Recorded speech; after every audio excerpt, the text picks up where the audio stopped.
L'héritage des Titans de Rémy Fontex. Lu par Cyril Mercier. Prologue. Au cœur des hautes terres sauvages, la vallée du contrefort est couverte d'une neige épaisse et légère à l'entrée de l'hiver. Surmontée de pics rocheux abrupts et tranchants, et composée de forêts incroyablement denses, elle offre un sanctuaire aux innombrables gibiers et une tanière à leurs prédateurs. Elle assure également une protection sûre aux fermes, qui y ont trouvé refuge face aux caprices du climat. Au cœur de la nuit, une lueur vive d'une lune titanesque éclaire les montagnes presque comme en plein jour. Les rochers et les arbres gigantesques font danser leurs ombres sur le sol comme s'ils se mettaient à se mouvoir. La neige tombe en gros flocons et, au creux de la vallée, un point lumineux se déplace en ligne droite. On peut entendre le hennissement d'un cheval.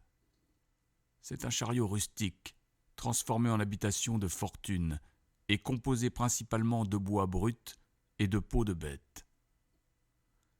Les lampes à huile y sont accrochées.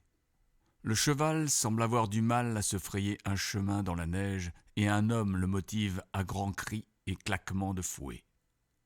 Il est entièrement couvert de fourrure qui le protège du froid glacial que charrie le vent, si bien qu'il paraît large et robuste, presque primitif. Au loin se dessine la silhouette d'une chaumière plus que rudimentaire. Les lueurs vacillantes de feu perçant le cuir graissé servant de fenêtre à la demeure trahissent une présence humaine. À la vue de ce refuge, l'homme esquisse un soupir de soulagement, étouffé par la fourrure qui lui couvre le visage et les incessants grincements de sa vieille roulotte. Il redouble d'efforts à exciter le cheval et le chariot se presse en direction de cette petite aquarelle de civilisation, porteuse de l'espoir d'y trouver la chaleur et la nourriture qui lui font défaut à cette heure. Les fermes de la vallée du contrefort sont isolées et il faut de longues heures à ses habitants pour rejoindre le village le plus proche afin d'y vendre leur production ou de se procurer les denrées et outillages dont ils ont besoin. Les seuls étrangers susceptibles de s'aventurer par là sont des fuyards ou le collecteur d'impôts du seigneur Lugulcos escorté de ses embactes. Aussi, au bruit aigu et désaccordé que produisent le chariot et l'entrechoquement des innombrables breloques qui y sont suspendues, le fermier et sa famille blêmissent de terreur. D'un regard pétrifié, l'homme fait signe à ses enfants de se cacher et à sa femme de se tenir à l'écart. Lorsque le bruit cesse, son sang ne fait qu'un tour, et il empoigne une faucille rudimentaire, taillée dans la mâchoire d'un robuste bovin. Caché derrière la porte, dos au mur, et son outil pointé vers celle-ci, il tremble de manière frénétique, mais se tient prêt à frapper l'intrus qui en forcerait l'entrée. Contre toute attente, c'est le bruit rythmé d'une main frappant le bois que l'on entend. Presque avec étonnement, le fermier se retourne vers son épouse et sa fille, serrées l'une contre l'autre dans le fond de la pièce, et les questionne du regard. La fermière est la première à se mouvoir en direction de la porte, non sans réticence, et pointant son arme de fortune vers celle-ci, l'homme la laisse ouvrir. À peine la porte se trouve-t-elle entrebâillée que le vent glacial souffle avec violence dans la maison, et charriant de gros flocons de neige dans la pièce, il propulse la porte vers l'intérieur, repoussant par sa force la femme et son époux. La silhouette démesurée d'un homme apparaît comme une ombre au-devant de la lune devenue étrangement lumineuse, lui donnant une allure monstrueuse. Celui-ci pénètre avec lenteur dans la pièce, obligé de se baisser pour passer la porte. Avec puissance, il frappe son manteau pour en évacuer la neige, et scrute la pièce à la recherche du chaudron qui bouillonne au-dessus du feu et de la viande séchée qui danse dans la fumée. Les hôtes restent tétanisés, et lorsque l'homme abat son capuchon, de peur le fermier en lâche son arme, et sa fille pousse un cri d'effroi. L'étranger a la peau noire claire, de type mort. Il est littéralement défiguré, modelé par les impacts de lame, ses cicatrices se perdant dans une barbe blanche et dense. Il lui manque une oreille et une partie de la mâchoire. Il semble très vieux et marquée par le temps. Sans dire un mot, il ferme la porte que ne peuvent contenir la fermière et son époux. Puis d'un pas lourd et assuré, il se dirige vers la table pour s'asseoir sur l'un des tabourets qui l'entourent. Il affiche un air satisfait lorsque l'odeur épicée de la potée qui mijote au-dessus du feu vient à ses narines. Suite à ce sourire naissant, le couple le rejoint non sans une allure de soumission. Un jeune garçon sort du panier qui se trouve au coin de la pièce parmi les accessoires de cueillette. Puis il court se blottir contre la poitrine de sa sœur. À la vue de cette jeune fille, l'étranger affiche un regard macabre presque livide. Comme si l'espace d'un instant, son esprit était tourné vers un passé aussi lointain que douloureux. D'un geste mal assuré, la femme pose une écuelle de bois devant les membres de sa famille qui prennent place autour de la table. Alors qu'elle s'apprête à en poser une devant l'étranger, son époux esquisse un hochement négatif de la tête, tandis que de sa main, il repousse l'écuelle. Ce manque d'hospitalité ne semble pas même être perçu par l'homme, qui continue à dévisager la jeune fille.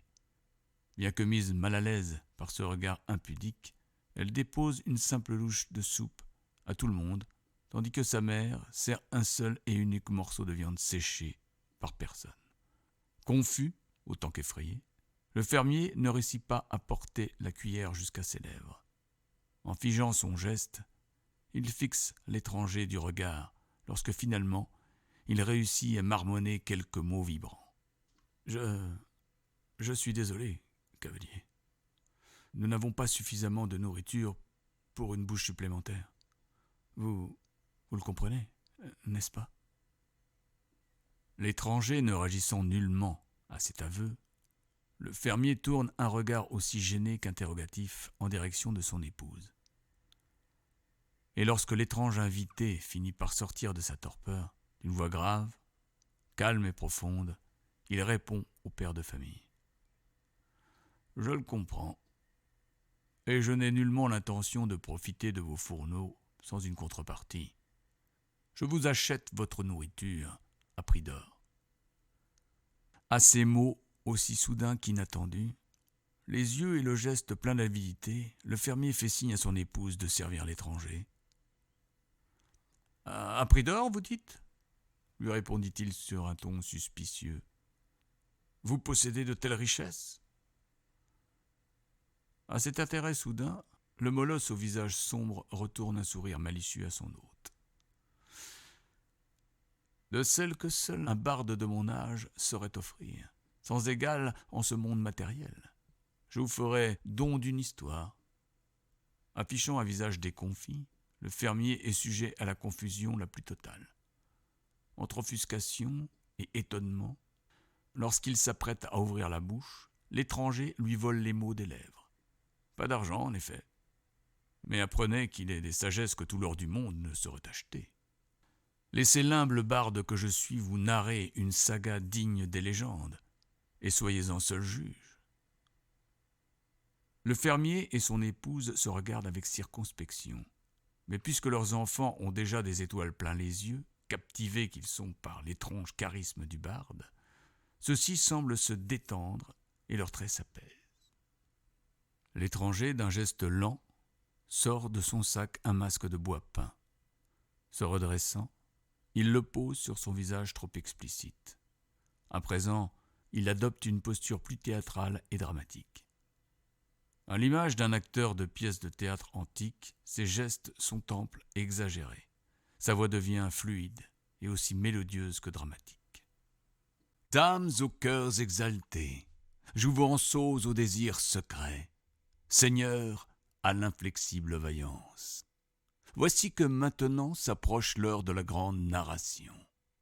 Moi, Aran d'Anouin, par l'éloquence et par le verbe, m'en vais vous mener en un monde à l'envoûtante beauté, à l'inquiétante majesté. Entendez ma voix et réjouissez-vous.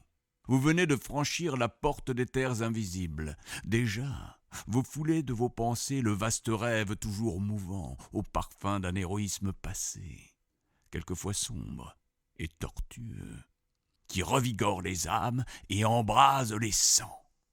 Je vous convie en la contrée des songes, terre empreinte d'une irréelle beauté dont sourd une mystérieuse aura. Je vous entraîne vers ce monde où le danger côtoie l'espoir et où les chagrins se mêlent inextricablement au doux rire cristallin d'une joie légère. Laissez-moi devenir, le temps d'un conte, le témoin évanescent de vos désirs secrets, votre guide immatériel dont la fugitive opalescence arpente pour vous ce lointain pays des rêves. Car il en est des récits comme des hommes, que certains furent oubliés de tous, des récits oubliés, mais présents en chacun d'entre nous, des récits enfouis au plus profond des inconscients. Et c'est moi, Aran d'Anouin, qui vais faire remonter à la surface de vos esprits l'un de ces contes perdus. L'histoire que je vais vous conter se passa en des temps immémoriaux et sauvages, à une époque trouble, où l'animal anthropomorphe, mi-dieu, mi-bête, s'imposa comme ennemi des géants et garant de la souveraineté des hommes sur terre. Repoussant ses forces primitives jusqu'aux confins du monde, les confinant au plus profond des abysses ou perchés sur des cimes vertigineuses, ces dieux irradiants de colère et de fureur déchaînèrent sur la terre des hommes leur implacable vengeance. Un chaos si vaste qu'il brûla les plaines.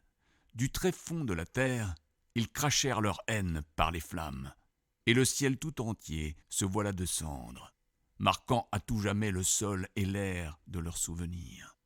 Leur souffle que portent les vents, leurs cris de tonnerre qui déchaînèrent les tempêtes, et leurs pleurs qui engloutirent l'Atlantide.